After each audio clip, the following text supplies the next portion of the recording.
پیدا کیا ہے، اور اس لیے کہ تم سے پہلے لوگوں کو بھی اللہ نے پیدا کیا ہے۔ اور پھر ارشاد فرمایا کہ الذی جعل لکم الارض فراشا،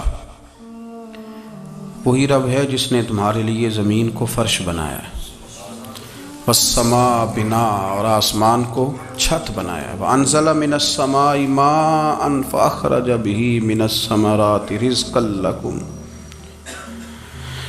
زمین کو فرش بنایا، آسمان کو چھت بنایا، پھر آسمان سے پانی برسایا جس کے ذریعے پھل نکالے، اور وہ بھی کسی اور کے لیے نہیں، رزقا لکم، تمہارے رزق کے لیے، وہ بھی تمہارے رزق کے لیے۔ یہ ساری نعمتیں تمہیں دی ہیں، اب فلا تجعلوا للہ اندادا،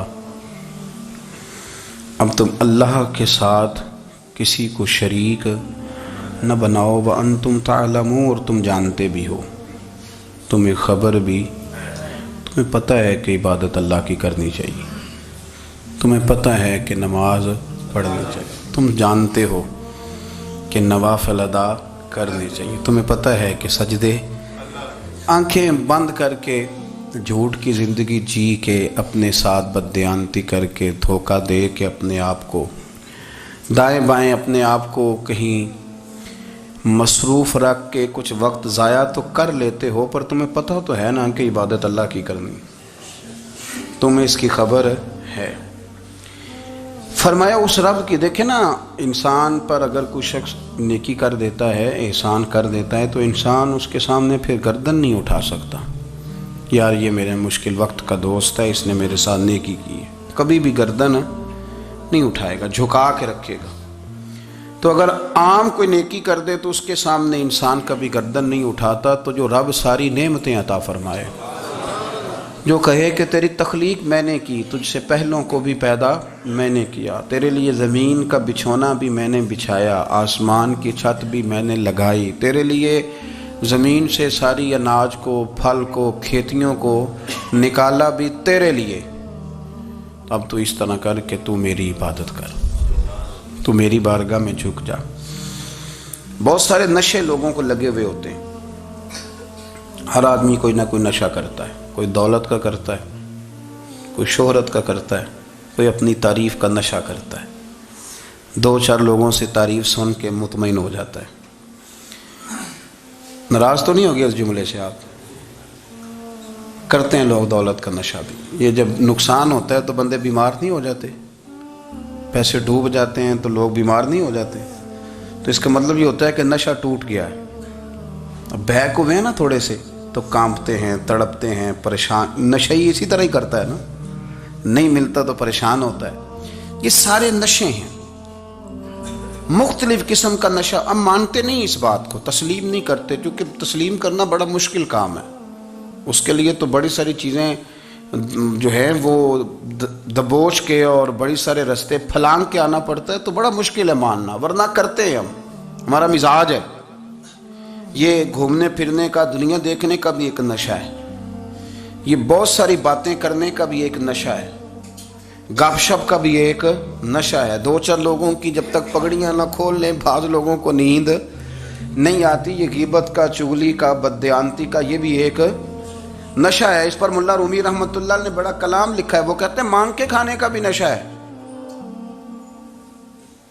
مانگ کے کھانے کا بھی نشہ ہے۔ وہ کہتے ہیں کہ ایک بھیک مانگنے والی خاتون تھی، تو بادشاہ کے پاس بھیک مانگنے آئی، تو بادشاہ کو پسند آ گئی، اس نے شادی کر لی۔ اب اس کو عادت تھی بھیک مانگ کے کھانے کی، تو وہ کنیزوں سے کہا کرتی تھی کہ فٹافٹ نہ روٹی لے کے آیا کرو، میں 2-3 دفعہ مانگوں تو پھر لایا کرو، کیونکہ ایک نشہ ہے نا، تو میں مانگوں 2-4 دفعہ تو پھر۔ تو انسان بہت سارے نشے کرتا ہے، یہ مانتا نہیں، یہ موبائل، یہ فیس بک، یہ سارے نشے ہی ہیں، اپنی فوٹو لگا لینا، سارا دن اسی کو دیکھتے رہنا۔ اور بڑے بڑے سیانے بندے جو وزادار ہیں،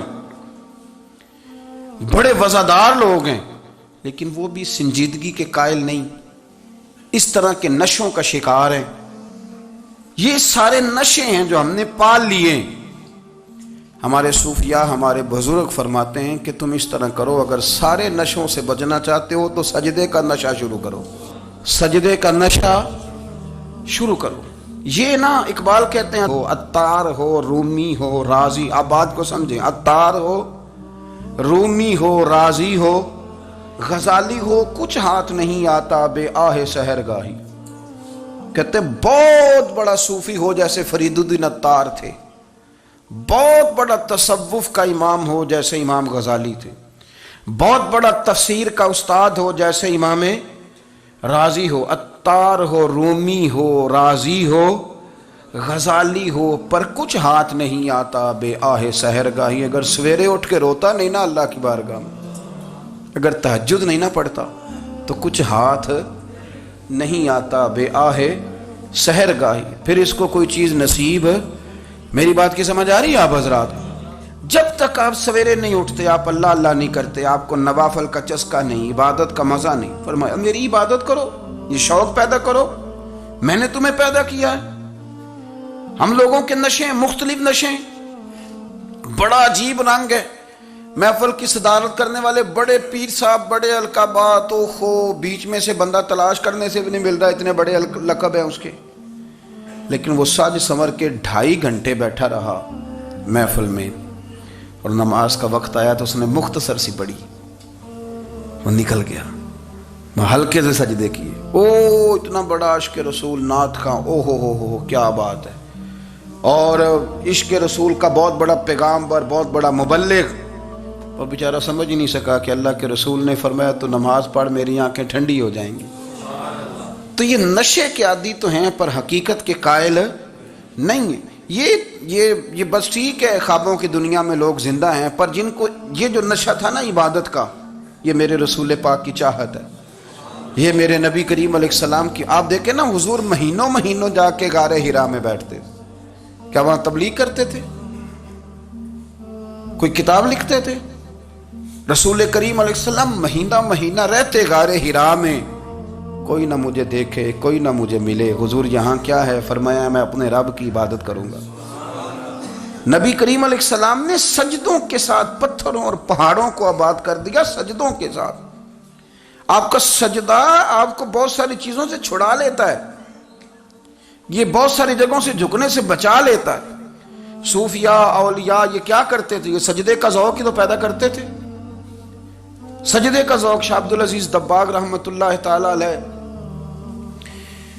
اپنے مریدوں سے فرمایا کرتے تھے کہ اگر تم پکے نمازی بن جاؤ نا، تہجد گزار ہو جاؤ، تو میرے پاس آنا جانا چھوڑ دینا۔ عرض کی حضور کیوں؟ فرمایا میں تمہارے اور رب رسول کے راستے میں رکاوٹ نہیں بننا چاہتا، اور میرا مقصود ہے تمہیں وہاں تک پہنچانا، جب پہنچ گئے تو پھر میری ضرورت ختم ہو گئی۔ ہاں کبھی وسوس آئے، شک پیدا ہو، تکلیف ہو تو آنا، ورنہ میں نہیں چاہتا کہ میں رکاوٹ بنا رہوں۔ تم اللہ اللہ کرو، اس مالک کو راضی کرو۔ میرے رسول پاک علیہ وسلم نے فرمایا بندہ اللہ کے سب سے قریب اس وقت ہوتا ہے جب وہ سجدے کی حالت میں ہوتا ہے۔ کس کے قریب ہوتا ہے؟ اللہ کے سب سے قریب ہوتا ہے، وہ بڑا نیڑے ہے رب کے، بڑا قریب ہے، اس لیے کہ وہ حالت سجدہ میں، وہ جب سجدے کرتا ہے نا اس کی بارگاہ میں جب جھک جاتا ہے۔ آپ ذرا سجدے کی کیفیت دیکھیں نا، زبان بھی یہاں ہے، آنکھ بھی یہاں ہے، کان بھی، عقل بھی ساری، اس نے سارا کچھ رکھ دیا سجدے میں۔ آپ وہ کبھی پیچھے جائیں تو دیہاتوں میں کہا جاتا تھا ناک سے نکیریں نکالو، بہت بڑی سزا ہوتی تھی نا، ناک سے نکیریں نکالو، بڑی سزا ہوتی تھی۔ تو اس نے کہا مالک مجھے کسی نے کہا نہیں، پر دیکھنا میں نے رکھ دی ساری عقل سجدے میں، اور رکھ کے کہا کیا؟ سبحان ربی یا اللہ میں پست ہوں تو اعلیٰ ہے، اللہ تو میرا رب ہے اور تو سب سے اعلیٰ اتنا۔ اور فرمایا جب یہ اس کیفیت میں ہوتا ہے تو پھر یہ اپنے رب کے قریب ہوتا ہے۔ کثرت عبادت، نوافل۔ ہمارے ہاں عمرے کی قرآن اندازی محفلوں پہ ہونے لگ گئی ہے، حالانکہ حدیث سے ثابت نہیں۔ میں دوستوں سے کہتا ہوں جائز ہے، کرنی چاہیے، عمرے کی قرآن اندازی جائز ہے، پر کسی حدیث میں نہیں آئی کہ قرآن اندازی کرو عمرہ کرو۔ حدیث میں قرآن اندازی یہ آئی ہے کہ نبی پاک علیہ السلام نے فرمایا تمہیں پتہ چل جائے نا پہلی صف کا ثواب کتنا ہے، تم قرآن اندازی کرو۔ عمرے کی قرآن اندازی کا تو پوسٹر چھپتا ہے، تو یہ والی قرآن اندازی کب ہونی ہے؟ ہونی چاہیے کہ نہیں؟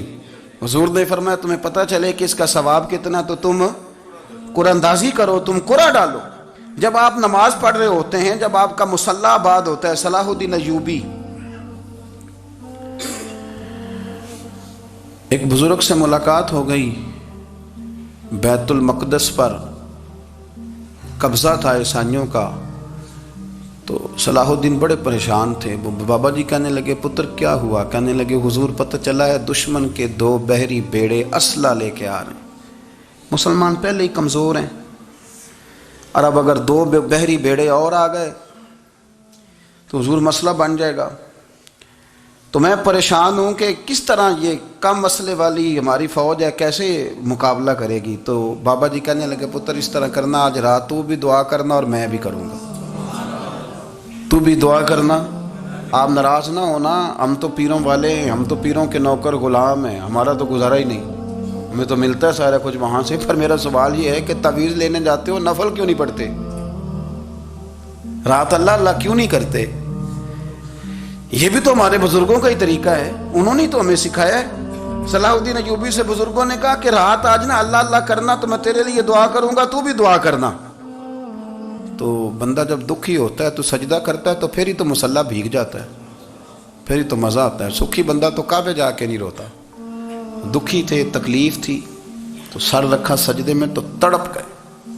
اور وہ بابا جی کہتے ہیں میں مسجد آیا تو صلاح الدین چیخے مار کے رو رہا تھا اور کہہ رہا تھا مالک میں کوئی اپنی شان کے لیے تو نہیں نہ لڑ رہا، اللہ کو میں کوئی قبضوں کے لیے تو نہیں لڑ رہا، مالک تیرے لیے لڑ رہا ہوں، مجھے بے آبرو نہ کرنا، میری مدد فرمانا۔ کہتے ہیں میں آیا تھا کہ مسجد میں دعا کروں گا، پر صلاح الدین ایوبی کو روتے دیکھا تو میں لوٹ گیا۔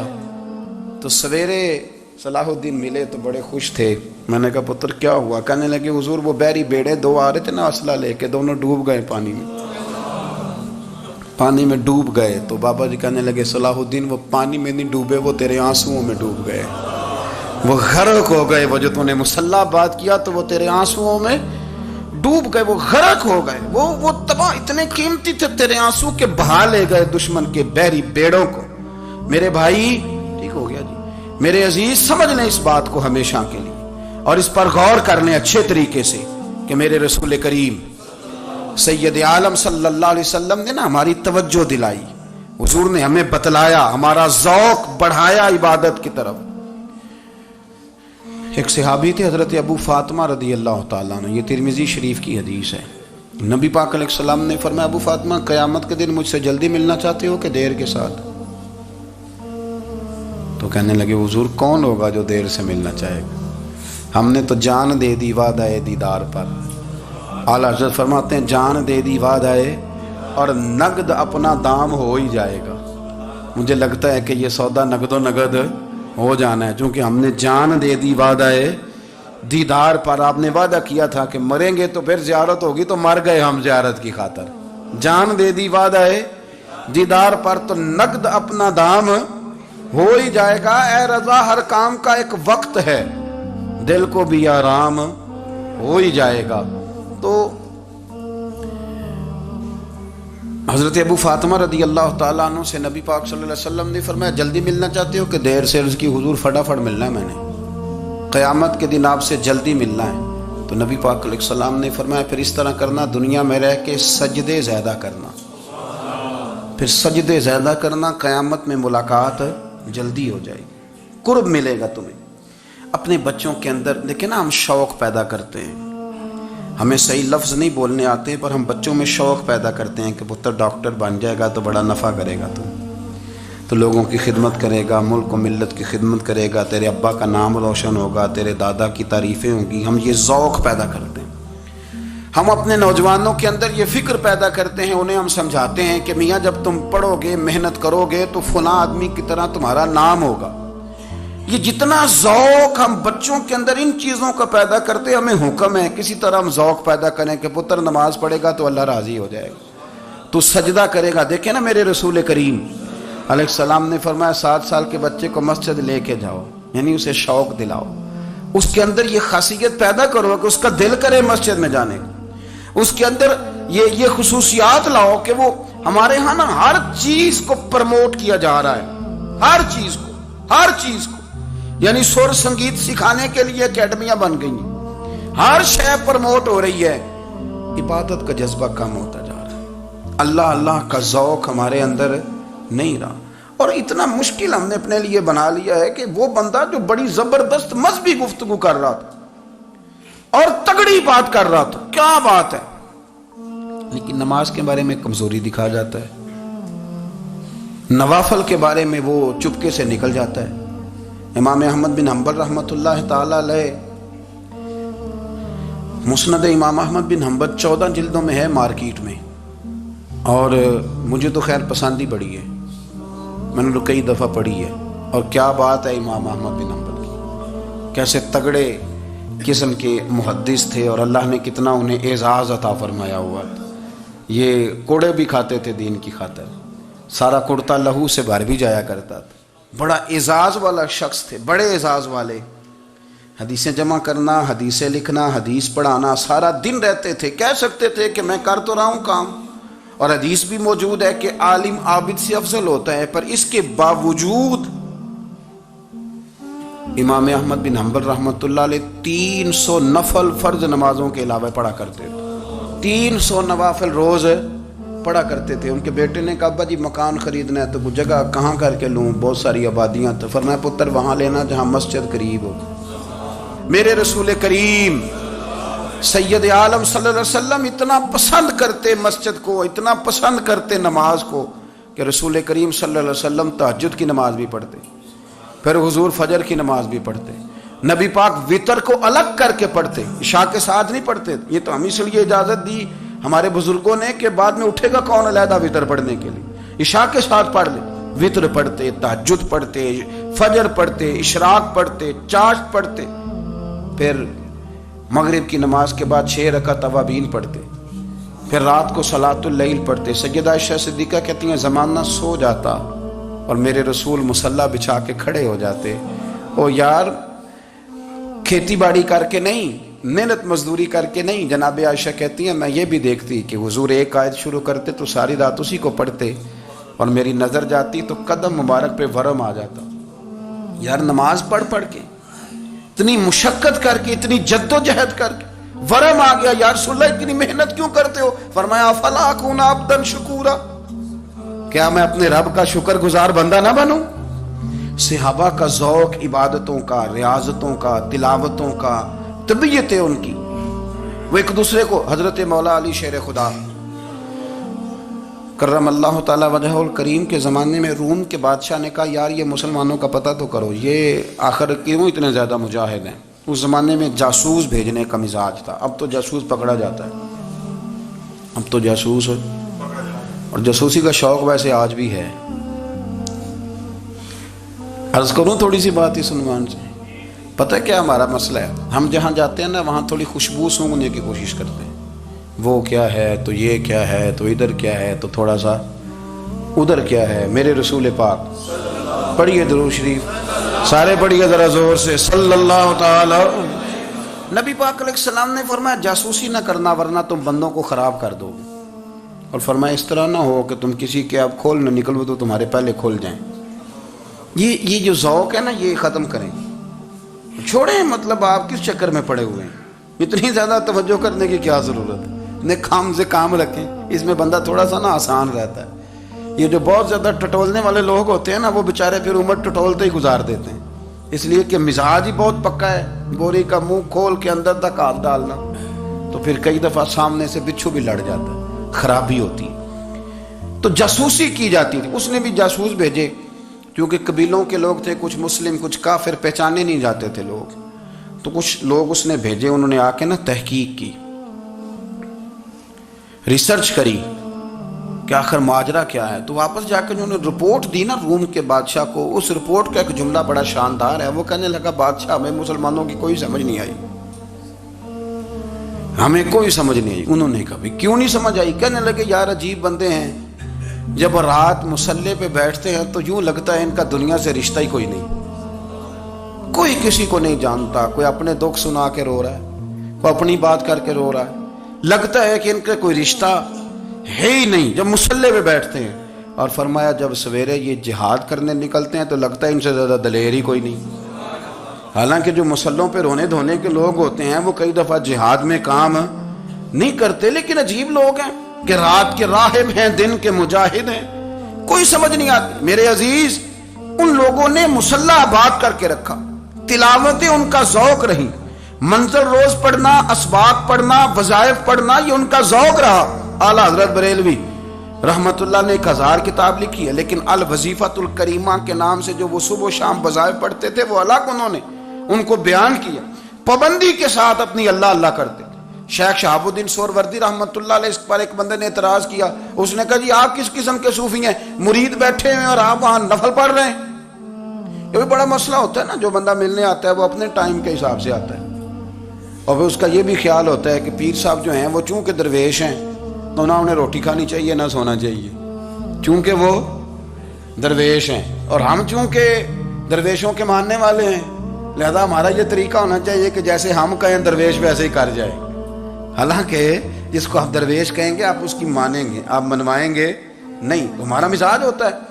شیخ شہاب الدین پر لوگوں نے اعتراض کی، حضور لوگ ملنے آئے ہیں، زیارت کرنے آئے ہیں، یہ بندے دعا کرانے آئے ہیں، اللہ اللہ کرانے آئے اور آپ نفل پڑھ رہے ہیں، کیا جملہ ہے، کیا حسن ہے، کیا خوبصورتی ہے۔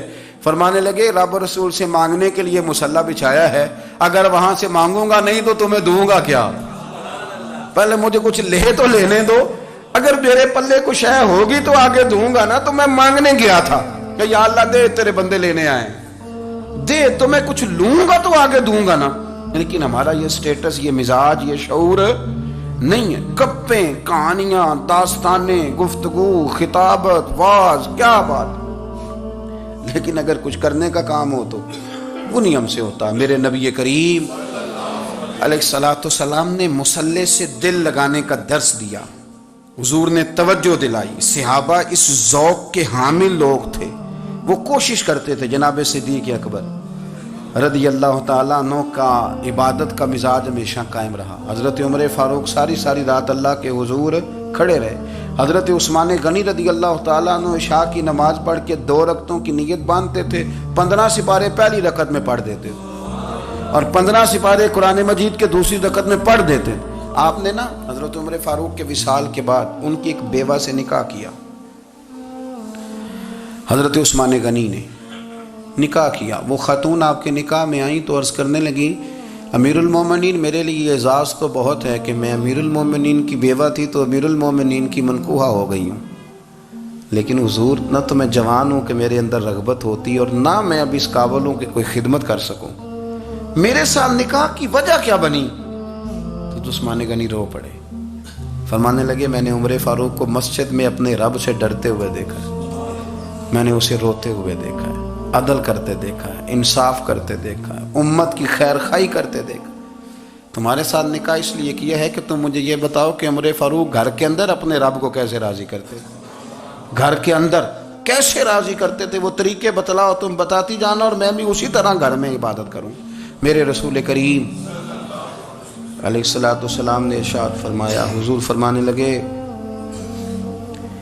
جس گھر میں اللہ کا ذکر ہوتا ہے وہ گھر زندوں کا ہے، اور جس گھر میں رب کریم کا ذکر نہیں ہوتا وہ گھر زندوں کا نہیں ہے۔ گھر نا ہم نا کتابوں میں پڑھتے ہیں کہ ایک بزرگ کہتے ہیں، حضرت فضیل بن ایاز کہتے ہیں کہ میں ایک گلی سے گزر رہا تھا تو گھر کے اندر کسی قاری صاحب نے قرآن کی آیت پڑھ دی، ولی من خاف مقام ربہ جنتان، میں تے میرے کانوں سے ٹکرائی تو اللہ نے میری کایا ہی پلٹ دی، میں توبہ کر گیا۔ اب گھر کے اندر سے آواز آئے تو صحیح نہ تلاوت کی، پر اندر سے آواز آتی نہیں، یا ڈیک بجنے کی آواز آتی ہے، یا ٹی وی چلنے کی آواز آتی ہے، یا دھوم مچانے کی آواز آتی ہے۔ عبادت کا وہ جو خاص شوق تھا، وہ جو حسن تھا، وہ جو توانائی تھی، وہ جو بات تھی۔ ایک جگہ پہ ہم بیٹھے تھے تو وہاں ایک صاحب آئے اور انہوں نے آتے ہی کہا کہ مہربانی کریں ذرا مجھے مصلی دے دیں، میرے نہ کچھ نفل رہ گئے۔ تو میں نے وضو کر لیا تو کوئی مصلی مل جائے، مصلی انہیں دے دیا گیا، وہ مصلی لے کے چلے گئے تو پیچھے ایک صاحب نے تبصرہ کیا، کہنے کتنا ریاکار بندہ ہے، لوگوں کو دکھا رہا ہے کہ میں نفل پڑھتا ہوں، ہے کو بات کرنے والی۔ میں نے اسے کہا، میں نے کہا تو مہربانی کرنا، اس طرح کی ریاکاری تو بھی کر، پکڑ مصلی اور جا تو بھی تھوڑی ریاکاری کر کے آ، اٹھ ذرا، شکر کر کو یہ ریاکار بھی ملا ہے۔ کوئی نفل پڑھ کے ریاکاری کر رہا ہے. اللہ کا میں کہتا ہوں کو پڑھے تو صحیح نہیں یار, یہ کوئی دور ہے نفل پڑھنے کا؟ اس میں تو لوگوں کا مزاج ہی نہیں, طبیعت ہی نہیں. میں نے کہا چل مہربانی کر یہ لے مصلی اور تو بھی جا تھوڑی سی یا کر یا ریاکاری کرو تو صحیح نا. مزاج ہی نہیں, ذوق. جمعے کی نماز پڑھ کے یوں دنیا بھاگتی ہے, او ہو پتہ نہیں کون سی پیچھے آگ تھی جو بجھائی جائے گی. اور آج تک لوگ مسئلہ پوچھ رہے ہیں کہ جمعے کی بعد والی سنتیں کتنی ہوتی ہیں. میں نے کہا کتنے سال ہو گئے جمعہ پڑھتے, کتنے سال ہو گئے, ابھی تک سنتوں کا نہیں پتا, ابھی تک نہیں علم کے پہلے کتنی رکھتے ہیں اور بعد میں کتنی رکھتے ہیں. فجر کی سنتیں کب پڑھنی چاہیے, سنو فجر کی سنتوں کے بارے میں. میرے رسول کریم سید عالم صلی اللہ تعالی علیہ وسلم سے ایک صحابی نے پوچھا تھا, حضور میری فجر کی سنتیں رہ گئیں یا رہ جاتی ہیں تو حکم کیا ہے, کیا انداز ہے حضور کا. بخاری مسلم کے لفظ سنو. حضور سید عالم صلی اللہ علیہ وسلم فرمانے لگے, اس نے کیا پوچھا تھا, حضور جواب کیا دیتے ہیں, فرمایا فجر کی سنتیں کبھی نہ چھوڑنا, فجر کی پہلی 2 سنتیں کبھی نہ چھوڑنا. یا رسول اللہ صلی اللہ تعالی علیہ وسلم میری رہ گئی ہیں, رہ جاتی ہیں. فرمایا فجر کی 2 سنتیں نہ چھوڑنا. فرمایا فجر کی پہلی 2 سنتیں مجھے دنیا اور دنیا کے اندر جو کچھ ہے وہ سب سے زیادہ پیاری ہے. فجر کی 2 سنتیں دنیا اور دنیا میں جو کچھ ہے مجھے وہ سب سے زیادہ پیاری ہیں. اس لیے فجر کی سنتیں نہ چھوڑنا. اپنا ذوق, اپنی طبیعت, ہم نے نا ذوق غلط بنا لیا ہے. اگر 20 بندے کہہ بھی دیں گے تو نے بڑی شاندار تلاوت کیا تو کیا اس سے بنے گا. 100 بندہ کہہ بھی دے تیری کیا بات ہے, کیا بات ہے نعت خاں کی, کیا بات ہے علامہ صاحب کی, پیر صاحب کی, پیر مہر علی شاہ صاحب رحمت اللہ علیہ. آپ تشریف فرما تھے تو آپ کے ایک ہی بیٹے بابو جی جن کو کہا جاتا ہے, جس دن صاحبزادے پیدا ہوئے تو خادم نہ وہاں سے نکلا.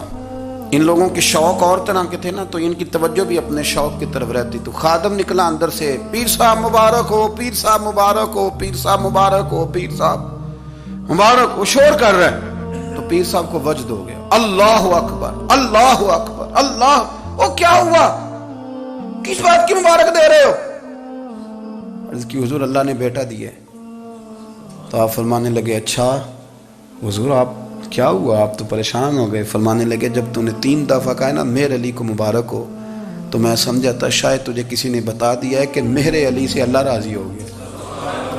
میں سمجھا تھا کہ شاید تو یہ خبر لے کے آیا ہے کہ کسی نے بتایا ہے کہ مجھے آج خبر ملی ہے کہ مہر علی سے رب اچھا پتر ہوا ہے. الحمدللہ, اللہ کا شکر ہے.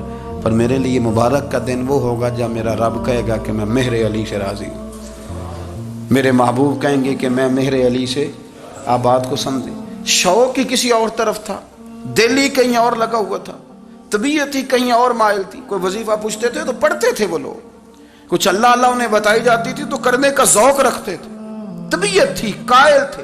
حضرت ربیع کہتے ہیں میں بڑی دور سے سفر کر کے گیا حضرت اویس کرنی سے ملنے, بڑی دور سے. اور جب میں پہنچا تو فجر کا وقت تھا, تو حضرت اویس کرنی کو میں نے پا لیا. تو وہ نماز پڑھ کے نا قرآن شریف لے کے بیٹھ گئے. فرماتے ہیں اشراق چاشت کا وقت ہوا تو نفلوں کی نیت باندھ لی. محدث ابن الجوزی نے لکھا ہے, فرماتے ہیں پھر جب زوال کا وقت ہوا تو مسجد میں جھاڑو دینے لگ گئے. زور کی نماز پڑھ کے تو عصر کی تیاری تک وہ مسجد میں بیٹھے رہے. اور میرے نبی پاک علیہ السلام نے فرمایا جو نماز کے انتظار میں بیٹھا ہو وہ نماز ہی میں ہے, وہ نماز ہی میں ہے. فرمایا میری دنیا میری امت کی جو رہبانیت ہے نا وہ اتنی ہے کہ نماز کا انتظار کرے. اذان کے بعد نماز کا یہ راہب ہے, یہ اس وقت چھوڑ کے بیٹھے ہیں سارا کچھ. فرماتے ہیں عصر تک انہوں نے اللہ اللہ کی, پھر مغرب تک کی, عشاء کی نماز ہوئی تو نماز پڑھی تو وہ تھک گئے. اب مجھے وہ فارغ ہوں مصلی چھوڑے تو میں ملاقات کروں نا. یہ آپ حیران نہ ہو کہ اتنی دیر بندہ کیسے اللہ اللہ کر, ہم نے کی نہیں نا اس لیے ہم پریشان ہیں. جو عادی ہوتے ہیں وہ کر بھی لیتے ہیں. وہ یہ کام, میری بات کی سمجھ آ رہی ہے؟ جب جاتے ہو کسی دفتر میں تو 8 گھنٹے کھڑے رہ لیتے ہو نا, مجبوری ہوتی ہے تو کھڑے رہا جا سکتا ہے. پاسپورٹ کے دفتر بولیے, امیگریشن کی لائنوں میں, اور میں نے تو ایمبیسیوں میں بندے 12 گھنٹے پہلے جا کے کھڑے دیکھے, رہ لیتے ہیں کھڑے. تو اگر ان کاموں کے لیے رہا جاتا ہے تو اللہ رسول کے لیے بھی کھڑے رہا جا سکتا ہے. تو فرمانے لگے کہ جب عشاء کی نماز کے بعد آخر انسان تھے, تھک گئے, نیند کا غلبہ ہوا تو تھوڑی ایسے آنکھ بند ہوئی تو کھولی تو رونے لگے. حضرت ویسے کرنی ہے، رو کے کہنے لگے مالک مجھے غافل تو نہ کر، ابھی میں نے کیا بھی کچھ نہیں، دن ختم ہو گیا، کوئی نفل نہیں، کوئی اللہ اللہ نہیں، اللہ مجھے غافل نہ کر، میری مدد فرما۔ فرماتے ہیں جب وہ روئے تو میرے ساتھ جو شخص تھا میں نے کہا اٹھو چلیں، کہنے لگا حضور ملنا نہیں، فرمایا جو میں لینے آیا تھا وہ مجھے مل گیا ہے، جو میں ان سے سیکھنے آیا تھا وہ مجھے نصیب ہو گیا، اب اور میں نے کیا لینا، ختم ہو گئی بات، اٹھو چلیں۔ اللہ کے بندوں نے حضرت ربیعہ بن کعب اسلمی رضی اللہ تعالیٰ عنہ فرماتے ہیں، کہتے ہیں جب بنو قریظہ اور بنو نذیر یہودیوں کے ساتھ حضور علیہ السلام نے جنگ کا اعلان فرمایا تو وہ دشمن ہو گئے، ہمیں خطرہ تھا کہ وہ رات کو کہیں محبوب کو تکلیف نہ دیں، تو کچھ لوگ نا تلواریں لے کے نبی پاک کے دروازے پہ پہرے داری کرتے تھے۔ گن مین رکھنا حرام نہیں، اگر کسی کو واقعی خطرہ ہو تو اس کے لیے سنت بھی ہے۔ حضرت علی المرتضیٰ تلوار لے کے حضور کے گھر کا پہرا دیتے تھے۔ حضرت ربیعہ بن کعب اسلمی رضی اللہ تعالیٰ عنہ فرماتے ہیں کہ رات میری ڈیوٹی تھی کہ میں حضور کے گھر کا پہرا دوں گا، تو فرماتے ہیں میں باہر سن رہا تھا، ساری رات ہی میرے نبی پاک نے اللہ کی تسبیح پڑھی، ساری رات، کبھی تسبیح، کبھی تحلیل، کبھی تحمید، کبھی تکبیر، ساری رات۔ فرماتے ہیں ساری رات حضور پڑھتے رہے اور ساری رات ہی میں سنتا رہا، مجھے اونگ آ گئی، میری آنکھ لگ گئی، حضور ابھی پڑھ رہے تھے، میں تھک کے سو گیا، اور فرماتے ہیں جب میری آنکھ دوبارہ سے کھلی تو میرے کانوں میں پھر کوئی چیز گونجی، تو میں نے کان لگایا تو میرے حبیب ابھی بھی اللہ کو یاد کر رہے، ساری رات حضور رب کی عبادت کرتے، اسی لیے تو کہا یا ایھا المزمل قم اللیل الا قلیلا، حبیب ساری رات تو نہ جاگا گا، تھوڑا آرام بھی کر لیے گا۔ میرے بھائی اپنا مصلی، اپنی عبادات، اپنے وظائف، اللہ اللہ جو آپ نے کسی سے سیکھی ہے اس کو کبھی کمزور نہ ہونے دیں۔ شجرہ شریف جو کسی بزرگ سے آپ لے لیتے ہیں تو کیا رسم ہے کوئی؟ اس پہ کچھ لکھا ہوتا ہے، وہ پڑھنے کے لیے دیا جاتا ہے، اس پہ لکھا ہوتا ہے کہ یہ اللہ اللہ آپ نے کرنی ہے۔ ساری زندگی کسی اسکول میں داخل ہو گئے اور وہاں جا کے آپ نصاب ہی نہ پڑھیں، کتاب ہی نہ کھولیں تو پاس ہو جائیں گے؟ وہ کہتے ہیں میں 20 سال جاتا رہا ملا کچھ نہیں، تو آپ نے لیا کیا ہے؟ ایک اتنی سی کتاب تھی، اس کو تو کھول کے آپ دیکھ نہیں سکے، اس کے وظائف تک تو رسائی نہ ہوئی، اس لیے کہ اللہ اللہ کرنا مشکل ہے اور تصویر کھنچانا یہ آسان کام ہے۔ تو جو آسان ہے اس طرف ہماری توجہ لگی رہتی ہے اور جو مشکل ہے اس طرف ہم ذوق پیدا نہیں کرتے۔ یا ایھا الناس اعبدوا ربکم الذی خلقکم والذین من قبلکم لعلکم تتقون، اے لوگوں اس رب کی عبادت کرو جس نے تمہیں پیدا کیا اور تم سے پہلوں کو پیدا کیا، اس لیے عبادت کرو کہ تم پرہیزگار ہو جاؤ گے۔ حاصل کرنے کے لیے اس ویڈیو کو لائک، کامنٹ اور شیئر کرنا مت بھولیں۔